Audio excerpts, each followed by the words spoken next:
Hema committee report പുറത്തു വന്നതിന് ശേഷം മലയാള സിനിമയിൽ ഒരു കൊടുങ്കാറ്റ് തന്നെയാണ് നടന്നുകൊണ്ടിരിക്കുന്നത് വേണമെങ്കിൽ പറയാം.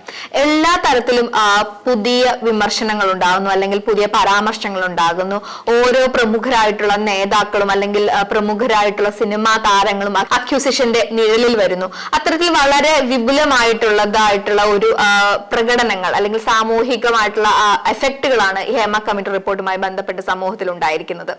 ഇതുമായി ചേർത്ത് വെക്കുമ്പോൾ എല്ലാവരും ഏറ്റവും കൂടുതൽ ചർച്ച ചെയ്യുന്നത് ഹേമ കമ്മിറ്റി റിപ്പോർട്ടിന്റെ ഒരു ബേസ് എന്ന് പറയുന്നത് പോലെ തന്നെ തൊഴിലിടത്തെ സ്ത്രീകളുടെ എതിരെയുള്ള പ്രശ്നങ്ങളെ പറ്റിയിട്ടാണ് ചർച്ച ചെയ്യുന്നതെങ്കിലും ഓരോ ദിവസവും പുറത്തു വരുന്ന വാർത്തകൾ എന്ന് പറയുന്നത് സ്ത്രീകളുടെ മാത്രം പ്രശ്നങ്ങളായിട്ടല്ല പുറത്തു വരുന്നത്. ഇപ്പോൾ കഴിഞ്ഞ ദിവസങ്ങളിൽ പുറത്തു വന്നിട്ടുള്ള പുരുഷന്മാരുടെയും ഇത്തരത്തിലുള്ള കാസ്റ്റിംഗ് കൗച്ച് അല്ലെങ്കിൽ ലൈംഗിക അതിക്രമങ്ങളുടെ വാർത്തകളും സാമൂഹിക മാധ്യമങ്ങളിലും അല്ലെങ്കിൽ ടിവിയിലും അതേപോലെ ദൃശ്യമാധ്യമങ്ങൾ വഴിയൊക്കെ പുറത്തു വരുന്നുണ്ട്. അപ്പോൾ ആ വിഷയത്തെ പറ്റിയാണ് നമ്മൾ ഇന്ന് ജസ്റ്റ് ഒന്ന് ചർച്ച ചെയ്യുന്നത്.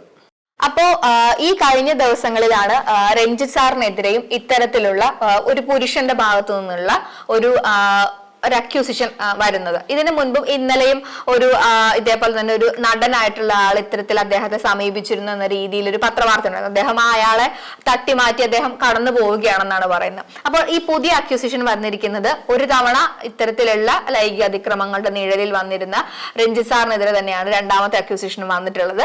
അത് വർഷങ്ങൾക്ക് മുൻപ് ബാബൂട്ടിയുടെ നാമത്തിൽ എന്ന സിനിമയുമായി ബന്ധപ്പെട്ട് അവസരം കൊടുക്കാമെന്ന രീതിയിൽ അന്ന് +2 പഠിക്കുന്ന, അതായത് പോക്സോ കേസിന്റെ അണ്ടറിലാണ് ഇത് വരികയാണെങ്കിൽ വരേണ്ടത്. അപ്പോൾ അന്ന് +2 പഠിക്കുന്ന യുവാവിനെ അവസരങ്ങൾക്കായി വിളിച്ചു വരുത്തുകയും പിന്നീട് അയാളെ ലൈംഗികമായി ദുരുപയോഗം ചെയ്തു എന്ന രീതിയിലാണ് അദ്ദേഹത്തിന്റെ പരാതി വന്നിരിക്കുന്നത്. ഈ ഹേമ കമ്മിറ്റി റിപ്പോർട്ട് ആദ്യം പുറത്തു വരുന്നത് സ്ത്രീകളുടെ മാത്രം പ്രശ്നമാണെന്നുള്ള രീതിയിലായിരുന്നു വ്യാഖ്യാനിക്കപ്പെട്ടത്. എന്നാൽ പക്ഷെ ഇത് ഓരോ ദിവസവും പുറത്തു വരുന്നതോട് കൂടിയിട്ട് ലൈംഗിക വൈകൃതങ്ങളുടെയും അതേപോലെ തന്നെ ഫാന്റസികളുടെയും അതേപോലെ തന്നെ ചൂഷണങ്ങളുടെയൊക്കെ വളരെ വലിയ കഥകളാണ് പുറത്തു വരുന്നത്. അപ്പോൾ സ്ത്രീകളുടെ മാത്രം പ്രശ്നമാണ് എന്നുള്ള രീതിയിൽ വ്യാഖ്യാനിച്ചിരുന്ന വിഷയം അത് വിപുലമായി വന്ന് പുരുഷന്മാരെയും അടക്കമുള്ളവർ ഇതിന്റെ വിക്ടിമുകളായി മാറുന്ന ഒരു അവസ്ഥ വരുന്നുണ്ട്. അതിനെ എങ്ങനെയാണ് സുവിത്ത് നോക്കി കാണുന്നത്? ആക്ച്വലി ഞാൻ കുറച്ചു ദിവസം മുമ്പത്തെ ഡിബേറ്റിൽ ഞാൻ പറഞ്ഞിട്ടുണ്ടായിരുന്നു ഹേമ കമ്മിറ്റി റിപ്പോർട്ട് വെറും സ്ത്രീകൾക്ക് വേണ്ടിയിട്ടുള്ളതാണ് എന്നുള്ളത്. അപ്പോൾ അത് ഞാൻ തിരുത്തി പറയാൻ ആഗ്രഹിക്കുകയാണ്. ഈ ഹേമ കമ്മിറ്റി റിപ്പോർട്ടിൽ പുരുഷന്മാർക്ക് ഒരു വോയിസ് ഉണ്ട് എന്നുള്ളത് ഇപ്പോഴാണ് ഞാൻ മനസ്സിലാക്കണത്. ആക്ച്വലി പുരുഷന്മാരും സേഫ് അല്ലാന്ന് ഇതിലൂടെ ഇപ്പൊ മനസ്സിലാവുന്നുണ്ട്. കേസുകൾ ഇത് 1-2 കേസല്ല, ഇനിയും വരികയും ചെയ്യും എന്തായാലും. അതെ അതെ. ഇപ്പൊ ആദ്യത്തെ ഒരു ഫേസിൽ എന്ന് പറഞ്ഞിട്ടുണ്ടെങ്കിൽ ഹേമ കമ്മിറ്റി റിപ്പോർട്ടിൽ പറയാത്ത ഒരുപാട് ആളുകളാണ് ഇത്തരത്തിലൊരു പ്ലാറ്റ്ഫോം അവർക്ക് ഒരുങ്ങി കിട്ടുമ്പോൾ അതുമായിട്ട് പുറത്തു വരുന്നത്. അപ്പൊ ഇത്തരത്തിലുള്ള അല്ലെങ്കിൽ സ്ത്രീകൾ ഇത്തരത്തിലുള്ള ചൂഷണങ്ങളുടെ ഒരു കഥകൾ പറയുന്നതിനേക്കാൾ കൂടുതൽ ബുള്ളിയിങ് പുരുഷന്മാർ നേരിടേണ്ടി വരുന്നതായിട്ട് നമുക്ക് കാണാറുണ്ട്. പല LGBTQ ലുള്ള ആളുകൾ പറയുന്നത് പോലെ ചില പർട്ടിക്കുലർ ടേംസ് ഉപയോഗിച്ച് ഇവരെ സംസാരിക്കുക, അല്ലെങ്കിൽ അതിനൊരു തമാശയായിട്ട് കാണുന്ന ഒരു രീതിയൊക്കെ നമ്മൾ ഇതുമായിട്ട് ബന്ധപ്പെട്ട് കാണാറുണ്ട്. അപ്പം ആണുങ്ങൾക്ക് ഒരു പ്രശ്നം അല്ലെങ്കിൽ ആണുങ്ങൾ ഇത്തരത്തിലുള്ള ലൈംഗിക ചൂഷണങ്ങൾക്ക് ഇരയായി എന്ന് പറയുമ്പോൾ അതിനെ തമാശവൽക്കരിക്കുന്ന ഒരു രീതി നമ്മൾ ഇതുമായിട്ട് ബന്ധപ്പെട്ട് കാണുന്നുണ്ട്. അപ്പൊ അത് തീർത്തും മോശമായിട്ടുള്ള ഒരു കാര്യമാണെന്ന് കൂടി പറഞ്ഞു വെക്കാൻ ഈ ഒരു അവസരം ഉപയോഗിക്കുക എന്നുള്ളൊരു കാര്യമാണ്. ആണിനാകട്ടെ പെണ്ണിനാകട്ടെ അല്ലെങ്കിൽ ഏത് ജെൻഡർ ആവട്ടെ, apart from all the gender, ഒരു ജെൻഡർ ബേസിലല്ലാതെ എല്ലാ മനുഷ്യർക്കും നീതി ഉറപ്പാക്കുക അല്ലെങ്കിൽ അവർക്ക് അവരുടെ സത്വത്തിൽ ഉറച്ചു നിൽക്കാൻ സാധിക്കുക എന്ന് പറയുന്നത് വളരെ ഒരു വലിയ കാര്യമാണ്. അപ്പോൾ ജെൻഡറുകൾക്ക് അതീതമായിട്ടാണ് പല സമയത്തും ഇത്തരത്തിലുള്ള പീഡനങ്ങൾ അല്ലെങ്കിൽ ഇത്തരത്തിലുള്ള പ്രശ്നങ്ങൾ, ചൂഷണങ്ങൾ അരങ്ങേറുന്നത്. അപ്പൊ സ്ത്രീയുടെ ആകട്ടെ പുരുഷന്റെ ആകട്ടെ അത് വേണ്ട രീതിയിൽ അഡ്രസ് ചെയ്യുക എന്നുള്ളത് കൂടി ഇമ്പോർട്ടന്റ് ആയിട്ടുള്ള ഒരു കാര്യമാണെന്ന് തോന്നുന്നു. അപ്പൊ ഈ അക്യൂസിഷൻ പറഞ്ഞിട്ടുള്ള ആള് പറയുന്നത് +2 കാലത്ത് അനുഭവിച്ചൊരു ചൂഷണമാണ്. അവസരം കൊടുക്കാമെന്ന രീതിയിലാണെങ്കിൽ പോലും 12 വയസ്സുള്ള കുഞ്ഞിന് അല്ലെങ്കിൽ 12ാം ക്ലാസ് പഠിക്കുന്ന കുട്ടിക്ക് എന്തറിയാം ഇത്തരം കാര്യങ്ങളെ പറ്റി? അപ്പം അവരെ മാനിപ്പുലേറ്റ് ചെയ്യുക അല്ലെങ്കിൽ അവരെ മാനിപ്പുലേറ്റ് ചെയ്ത് വേറെ രീതിയിൽ യൂസ് ചെയ്യുക എന്നൊക്കെ പറയുന്നത് വളരെ മോശമായിട്ടുള്ള ഒരു കാര്യമാണ്. അപ്പം ആൺകുട്ടികളായിട്ടെ പെൺകുട്ടികളാകട്ടെ ഇത്തരത്തിലുള്ള ലൈംഗിക അതിക്രമങ്ങൾ ഉണ്ടാവുന്നത് അത് സീരിയസ്നെസ്സോട് കൂടി തന്നെ സമൂഹം കാണണം എന്നാണ് എനിക്ക് തോന്നുന്നത്. സുഹിത്തിന് എന്താ തോന്നുന്നത്? അതെ, ആക്ച്വലി അത് തന്നെയാണ് വേണ്ടത്. ഈ എന്താ പ്രശ്നം വെച്ചാ ഈ ആണുങ്ങൾക്ക് കരുത്തരാണ്, അവർക്ക് എന്ത് നേരിടാനുള്ള ശക്തിയുണ്ട്, അങ്ങനെയുള്ളതൊക്കെ ചെറുപ്പം മുതൽ തന്നെ എല്ലാവരും പറഞ്ഞ് പഠിപ്പിക്കുകയാണ്. അപ്പോ ആ പറഞ്ഞു പഠിപ്പിക്കണവര് എല്ലാ ആണുങ്ങളും കരുത്തരായിരിക്കില്ല. പക്ഷെ ഈ കരുത്തരല്ലാത്തവർക്കും ഒരു പേടിയാണ് പറയാ ഞാൻ ഇങ്ങനെ അനുഭവിച്ചു എന്നുള്ളത്. അതെനിക്ക് തോന്നുന്നു ആളുകൾ എന്നെ കളിയാക്കും കൂടെ ചെയ്യും. അങ്ങനെ പറയുമ്പോ നിനക്ക് അങ്ങനെ ഉണ്ടായത് അല്ല, എനിക്കറിയില്ല, ആണുങ്ങളുടെ ഭാഗത്തുനിന്ന് പറയാലോ. അപ്പൊ എനിക്ക് തോന്നുന്നു, പക്ഷെ നമ്മൾ കേൾക്കുന്നുണ്ട്. അപ്പൊ ഇവിടെ നമ്മൾ തന്നെ നമ്മുടെ സുഹൃത്തുക്കളായിട്ട് സംസാരിക്കുമ്പോഴാണെങ്കിലും ജീവിതത്തിൽ അവർക്കും ഉണ്ടായിട്ടുള്ള ഇത്തരത്തിലുള്ള അനുഭവങ്ങളെ പറ്റി പറയുന്നുണ്ട്. പക്ഷെ അവർ പറയുന്നത് ഇതിന് മുൻപൊക്കെ എവിടെയെങ്കിലും ഒക്കെ പറയുമ്പോൾ അതിൽ കളിയാക്കലുകളാണ് നേരിടേണ്ടി വന്നിട്ട് ഉള്ളതെന്ന് പറഞ്ഞിട്ടുണ്ട്. അങ്ങനെയാണോ? അത് അങ്ങനെയാണോ? അങ്ങനെയാണോ ചോദിച്ചാ, ഇപ്പൊ ഞാൻ എന്റെ പേഴ്സണൽ അനുഭവം പറയുകയാണെങ്കിൽ എനിക്ക് 2 തവണയാണ് എനിക്ക് ഈ സിനിമയിൽ ഞാൻ വർക്ക് ചെയ്തിട്ട് ഉണ്ടായിരിക്കണത്. ഒരാൾ വന്നിട്ട് എൻ്റെ അടുത്ത് ചോദിക്കുകയേ ചെയ്തിട്ടുള്ളൂ മാന്യമായിട്ട്. അതൊരു പുലർച്ചെ ഒരു ടൈമിലാണ്, 5:30 വരെ ഷൂട്ട് ഉണ്ടായിരുന്നു. പക്ഷെ ഒരു 3 മണിക്ക് ഷൂട്ട് കഴിഞ്ഞു. അപ്പോൾ ഞാൻ ഇനിയിപ്പോൾ റൂമിൽ പോയിട്ട് എന്തായാലും ബാഗ് എടുത്ത് വീട്ടിൽ പോകാന്നുള്ള കൺസെപ്റ്റ് ഇരിക്കുമ്പോൾ ഒരാൾ വന്ന് ചോദിച്ചു, 2 മണിക്കൂർ നമുക്കൊന്ന് റെസ്റ്റ് എടുത്തിട്ട് ഒരുമിച്ച് റെസ്റ്റ് എടുത്തിട്ട് പോയാൽ പോരെ എന്നുള്ളത് ചോദിച്ചു. അത്രേ ഉള്ളൂ. ഇല്ല എനിക്ക് താല്പര്യമില്ല പറഞ്ഞു. ഓ ശരി പറഞ്ഞിട്ട് പോയി. അത്രേ ഉണ്ടായിട്ടുള്ളൂ. പിന്നെ രണ്ടാമത് ഒരാൾ എന്നെ പിടിച്ചു തന്നെയാണ്. അതിന് വേണ്ടത് ഞാൻ അയാൾക്ക് അപ്പം തന്നെ അയാൾക്ക് കൊടുക്കുകയും ചെയ്തു. മീൻസ് ഞാൻ അയാളെ തല്ലി ഷേപ്പ് മാറ്റി. കാരണം എനിക്ക് ഇതിന്റെ പുറകെ കേസിന്റെ പുറകെ പോകാൻ എനിക്ക് വലിയ താല്പര്യമൊന്നുമില്ല. അപ്പൊ തന്നെ കൊടുക്കുക വേണ്ടത്. അയാൾ അപ്പൊ തന്നെ ഞാൻ പഞ്ഞിക്കിടുകയോ ചെയ്തത്. അതൊരു തെറ്റാണ്. പക്ഷെ ഞാൻ അത് സ്വയരക്ഷയ്ക്ക് വേണ്ടിയിട്ടാണ് ചെയ്തത്. പക്ഷെ ഇതില് പറയുന്ന ഒരു കാര്യം ഉണ്ടെങ്കിൽ എല്ലാ സ്ത്രീകളുടെ വിഷയത്തിൽ എപ്പോഴും വരുന്നത് ആണുങ്ങൾ ശക്തരാണെന്നുള്ള ചിന്തയിൽ നിന്നായിരിക്കും ഒരു പക്ഷെ വരുന്നത്. പക്ഷെ എനിക്ക് തോന്നുന്ന ഒരു കാര്യം എന്ന് പറഞ്ഞിട്ടുണ്ടെങ്കിൽ നമുക്ക് പെട്ടെന്ന് ഒരു ഇത്തരത്തിലുള്ള ഒരു അറ്റാക്ക് ഉണ്ടാകുമ്പോൾ അത് പലപ്പോഴും ഞാൻ കേട്ടിട്ടുള്ള ആളുകളുടെ ഭാഗത്ത് ഒരു ചെറിയ പ്രായത്തിലായിരിക്കും, കുഞ്ഞുങ്ങളൊക്കെ ആയിരിക്കുമ്പോഴായിരിക്കാം. അപ്പൊ അത്തരത്തിലുള്ള ഒരു അറ്റാക്ക് ഉണ്ടാകുമ്പോൾ ഈ സ്ത്രീകൾ പറയുന്ന പോലെയാണ് പ്രതികരിക്കാൻ എല്ലാവർക്കും പറ്റിയെന്ന് വരില്ല. അപ്പം അതൊരു ഫാക്ട് ആണ്. അപ്പം അതുകൊണ്ട് തന്നെ അത് അവരുടെ കരുത്തില്ലായ്മയായിട്ട് കാണരുത് എന്നുള്ളൊരു അഭിപ്രായം എനിക്ക് പേഴ്സണലി ഉണ്ട്. അത് അവരുടെ കരുത്തില്ലായ്മയല്ല. കുഞ്ഞുങ്ങളായിരിക്കുമ്പോൾ എങ്ങനെയാ പ്രതികരിക്കുക? പിന്നെ എല്ലാവർക്കും ഒരേപോലെ പ്രതികരിക്കാനുള്ള ശാരീരികമോ അല്ലെങ്കിൽ പറയുന്നത് കൾച്ചറൽ ബാക്ക്ഗ്രൗണ്ടോ സപ്പോർട്ടോ ഒന്നും ഉണ്ടായിരിക്കണമെന്നില്ല. അപ്പൊ അതൊരു ഫാക്ട് ആണ്. അപ്പൊ സ്ത്രീകള് പുരുഷന്മാർക്ക് ഉണ്ടാകുന്ന ലൈംഗികമായിട്ടുള്ള അതിക്രമങ്ങളും അല്ലെങ്കിൽ ഏത് തരത്തിലുള്ള അതിക്രമങ്ങളാണെങ്കിലും സ്ത്രീകൾക്ക് കാണുന്നത് പോലെ തന്നെ അതിനെയും കാണണം എന്ന് തന്നെയാണ് എന്റെ ഒരു അഭിപ്രായം. നമുക്ക് സമൂഹത്തിലൊരു ചിന്ത ഉണ്ടായിരിക്കും, ആൺപിള്ളേർക്കൊന്നും വരില്ല അല്ലെങ്കിൽ അവർക്ക് അത്തരത്തിലുള്ള അബ്യൂസുകൾ ഇല്ല എന്നുള്ളൊരു ചിന്തയും വർക്ക് ചെയ്യുന്നുണ്ടായിരിക്കാം അല്ലെ? ചിന്തയുണ്ട്. ഒരു സ്ത്രീക്ക് നേരിടേണ്ട പ്രശ്നം ആണുങ്ങൾക്ക് പലപ്പോഴും ഉണ്ടാവാറില്ല. പക്ഷെ എന്നാലും ഉണ്ടാവുന്നുണ്ട്. ഇപ്പോ ഒരു 11 ദിവസം കൂടുമ്പോഴാണ് ഒരു സ്ത്രീ റേപ്പ് ചെയ്യപ്പെട്ട് കൊല്ലപ്പെടുന്നുണ്ട്. ഒരു ദിവസത്തില് 90-ലധികം കേസുകൾ കേസ് രേഖപ്പെടുത്തുന്നുണ്ട്. ഓക്കെ, റേപ്പ് ചെയ്യപ്പെടുന്നുണ്ട്. പക്ഷെ 11 ദിവസം കൂടുമ്പോഴും ഓരോ സ്ത്രീ കൊല്ലപ്പെടുകയാണ് റേപ്പ് ചെയ്യപ്പെട്ടിട്ട്.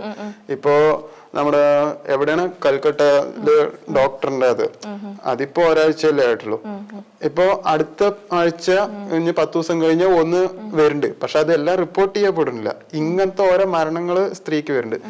ഞാൻ പറയാൻ വന്നതല്ല, അതുപോലെ തന്നെ പുരുഷന്മാരുടെ ഇതും കൂടുതൽ തന്നെയാണ്. മീൻസ് സ്ത്രീന്റെ അത്ര 11 ദിവസം ഇല്ലെങ്കിലും ഓരോരോ 91 ദിവസം കൂടുന്തോറും ഓരോ പുരുഷനും റേപ്പ് ചെയ്യപ്പെട്ട് തന്നെ കൊല്ലപ്പെടുന്നുണ്ട്. അത് ആർക്കും അറിയില്ല ആക്ച്വലി. അത് ആക്ച്വലി സങ്കടകരമായ അവസ്ഥ എന്താ വെച്ചാ പറയാച്ചാ ഈ റേപ്പ് നടക്കുന്നത് കുറച്ച് കൂടുതൽ കേരളത്തിലാണ്. അങ്ങനെ ഒരു സംഭവം ഉണ്ട്.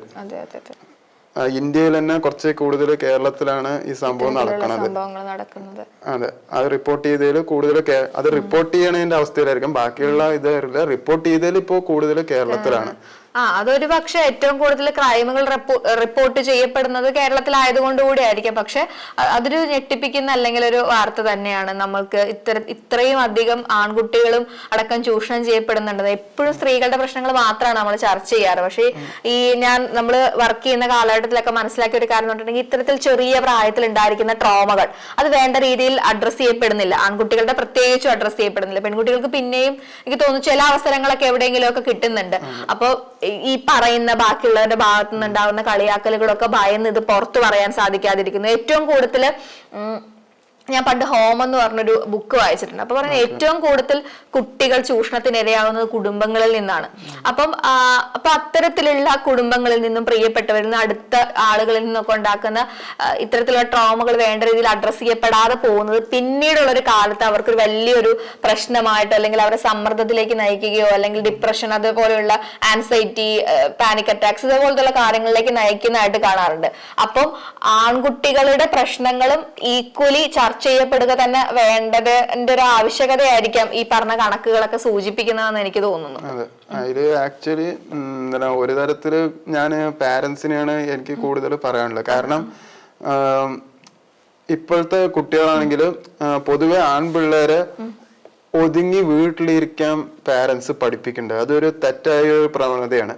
ഒന്നിലും പ്രതികരിക്കരുത് എന്നുള്ള പറച്ചില് അങ്ങനെ ചെയ്യാൻ പാടില്ല. എന്തെങ്കിലും ഉണ്ടെങ്കിൽ ആണുങ്ങളും പക്കയായിട്ട് തന്നെ പ്രതികരിക്കണം. ഇപ്പോ ഒരു റേപ്പിന് ഇരയാവുന്ന സ്ത്രീക്ക് ഒരു പുരുഷനെ ആ സമയത്ത് സ്വയരക്ഷയ്ക്ക് വേണ്ടി കൊല്ലാന്നുള്ള ഒരു നിയമമുണ്ട്.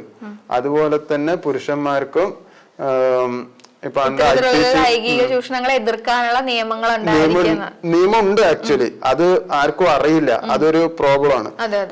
എപ്പോഴും വിചാരിക്കുന്ന സ്ത്രീകൾക്ക് മാത്രമുള്ള അത്തരത്തിലുള്ള അത് മാത്രമല്ല, സ്ത്രീകൾക്ക് മുൻതൂക്കം ഉണ്ട്. പക്ഷെ മുൻതൂക്കമുള്ള നിയമം ജനങ്ങള് അറിയണമെന്നേ ഉള്ളൂ. പക്ഷെ പുരുഷന്മാർക്കും അതുപോലെ തന്നെ ഈക്വൽ ആയിട്ടുള്ള റൈറ്റ്സ് ഉണ്ട്. അത് ജനങ്ങൾക്ക് അറിയണില്ല ആക്ച്വലി. അവിടെ എന്താണ് സെക്ഷൻ 114, 115 പ്രകാരം ഒരു പുരുഷനും റേപ്പ് ചെയ്യപ്പെടുകയാണെങ്കിൽ അയാൾക്ക് ഓൺ ദ സ്പോട്ടിൽ ഇന്ന ആളാന്ന് പറഞ്ഞ അയാൾ ഈ റേപ്പ് ചെയ്ത ആൾക്കെതിരെ 7 വർഷം കഠിന തടവും പുരുഷൻ എത്ര എമൗണ്ട് പറയണോ ആ എമൗണ്ടും ആ ജയിലിൽ നിന്ന് അയാള് സമ്പാദിക്കണ എമൗണ്ട് അയാൾ കൊടുക്കണം. അതുപോലെ ആ എമൗണ്ട് കൊടുക്കണം എന്നുള്ള നിയമം ഇന്ത്യൻ നിയമത്തിലുണ്ട്. ഇതാർക്കും അറിയില്ല. അതുകൊണ്ട് അങ്ങനെ വല്ല പ്രശ്നം ഉണ്ടെങ്കിൽ നിങ്ങൾക്കത് ധൈര്യമായിട്ട് പറയാം. അങ്ങനെ മാനഹാനി ഇതൊന്നും നോക്കാൻ പാടില്ല. അത്രേ എനിക്ക് പറയാനുള്ളൂ ആക്ച്വലി. അതെ, അപ്പൊ ഈ വിഷയങ്ങളുമായിട്ട് വരുന്ന കമന്റുകളിൽ നിന്നാണ് ഇത്തരത്തിലൊരു ടോപ്പിക്കിലേക്ക് വന്നത്. ചില ആളുകൾ അതിനെ ഭയങ്കര തമാശവൽക്കരിക്കുന്നതും അതിനെ എന്താ പറയാ ലഘൂകരിക്കുന്നതും ഒക്കെ നമ്മൾ കാണുന്നുണ്ട്. അല്ലെങ്കിൽ പുരുഷന്മാർക്ക് അല്ലെങ്കിൽ ഒരു ആൺകുട്ടിക്കാണ് ഇത്തരത്തിലുള്ള അപകടം അല്ലെങ്കിൽ ഒരു പ്രശ്നം ഉണ്ടായ 2 ആൺകുട്ടികളുടെ വെളിപ്പെടുത്തൽ വരുമ്പോൾ അതിനെ എന്തോ ഭയങ്കര അതൊരു തമാശ പോലെയായിട്ടും മറ്റേത് വലിയ കാര്യമായിട്ടും കാണുന്ന ഒരു രീതി കാണുന്നുണ്ട്. ഇതിപ്പോ മലയാളം സിനിമയിൽ മാത്രമല്ല, ഒരുപാട് ഇപ്പം ഈ ബോളിവുഡ് സിനിമകളെ പറ്റിയിട്ട് ഇത്തരത്തിലുള്ള അപവാദങ്ങൾ, കാസ്റ്റിംഗ് കൗച്ച് പുരുഷന്മാർക്ക് നേരിടേണ്ടി വന്ന അനുഭവങ്ങളൊക്കെ ഉണ്ടാവുന്നുണ്ട്. അപ്പോ ഞാൻ മനസ്സിലാക്കുന്ന ഒരു കാര്യം എന്ന് പറയുന്നത്, സ്ത്രീക്കായിക്കോട്ടെ പുരുഷനായിക്കോട്ടെ അല്ലെങ്കിൽ ഏത് ജെൻഡറും ആയിക്കോട്ടെ, എല്ലാ ആളുകൾക്കും അവർക്ക് എതിരെയുള്ള ഇത്തരത്തിലുള്ള അതിക്രമങ്ങളെ ചെറുക്കാനും അതേപോലെ തന്നെ അത്തരത്തിലുള്ള പ്രശ്നങ്ങൾ നേരിട്ടിട്ടുണ്ടെങ്കിൽ അത് സമൂഹത്തിന്റെ മുൻപിൽ പറയാനുള്ള ഒരു സ്പേസ് നമ്മൾ എല്ലാവരും ഉണ്ടാക്കി കൊടുക്കേണ്ടത് അത്യാവശ്യമാണെന്ന് തോന്നുന്നു. അപ്പൊ മനസ്സിലാക്കുന്ന ഒരു കാര്യം എന്ന് പറഞ്ഞിട്ടുണ്ടെങ്കിൽ, ഹേമ കമ്മിറ്റി റിപ്പോർട്ട് പുറത്തു വന്നതുമായി ബന്ധപ്പെട്ടാണ് ഇത്രയും വിഷയങ്ങൾ വരുന്നത്. അപ്പോൾ തന്നെ മനസ്സിലാക്കേണ്ട ഒരു കാര്യം, ഹേമ കമ്മിറ്റി റിപ്പോർട്ട് ഫോക്കസ് ചെയ്യുന്നത് സ്ത്രീകൾക്കെതിരെയുള്ള ഇത്തരത്തിലുള്ള ലൈംഗിക ചൂഷണങ്ങൾ മാത്രമല്ല, ഒരുപാട് കാര്യങ്ങളെ ഇതുമായി ബന്ധപ്പെടുത്തി നമുക്ക് വായിക്കാൻ സാധിക്കുന്നതാണ്. തൊഴിലിടത്തുള്ള ബാക്കി തരത്തിലുള്ള ചൂഷണങ്ങൾ, അല്ലെങ്കിൽ ടോയ്ലറ്റ് ഫെസിലിറ്റികൾ ഇല്ലാത്തത്, പുരുഷന്മാർ നേരിടുന്ന തൊഴിൽ വിലക്കുകൾ, ഇതെല്ലാം അതിനകത്ത് വരുന്ന കാര്യങ്ങളാണ്. അപ്പൊ ഒന്നിൽ മാത്രം ഫോക്കസ് ചെയ്യുന്ന ഒരു കാര്യമല്ലെന്നതും, അതേപോലെ തന്നെ ഇത്തരത്തിലുള്ള അതിക്രമങ്ങൾ അത് ഏത് ജെൻഡറിനെതിരെയുള്ളതാണെങ്കിലും അത് വേണ്ട രീതിയിൽ അഡ്രസ്സ് ചെയ്യപ്പെടുക തന്നെ വേണം എന്നൊരു ആശയം കൂടിയാണ് ഇത്തരത്തിലുള്ള കേസുകൾ പുറത്തു വരുമ്പോൾ നമ്മൾ പൊതുസമൂഹം കൊടുക്കുന്ന സപ്പോർട്ട് മറ്റുള്ളവർക്ക് അത് മനസ്സിലാക്കി എടുക്കാൻ സാധിക്കുന്നത്. അങ്ങനെയാണ് അവർക്ക് മനസ്സിലാക്കി എടുക്കുന്നത് ഇത്തരം കാര്യങ്ങളിൽ അവർ ഒറ്റയ്ക്കല്ലെന്നും സമൂഹം കൂടെ ഉണ്ടെന്നും. അപ്പോൾ എല്ലാ ജെൻഡറുകളെയും ഒരേപോലെ മനസ്സിലാക്കുകയും അല്ലെങ്കിൽ അവരുടെ പ്രശ്നങ്ങളെ മനസ്സിലാക്കുകയും അവർ കടന്നു വന്നിട്ടുള്ള ദുരിതങ്ങളെ വേണ്ട രീതിയിൽ അഡ്രസ് ചെയ്യുകയൊക്കെ ചെയ്യും എന്ന് നമുക്കും പ്രതീക്ഷിക്കാം. അപ്പോൾ ഒരു മാറ്റം, സമൂലമായിട്ടുള്ള ഒരു മാറ്റം ഈ കലാപത്തിലൂടെ നാളത്തെ തലമുറയിൽ ഉണ്ടാകുമെന്ന പ്രതീക്ഷയോടുകൂടി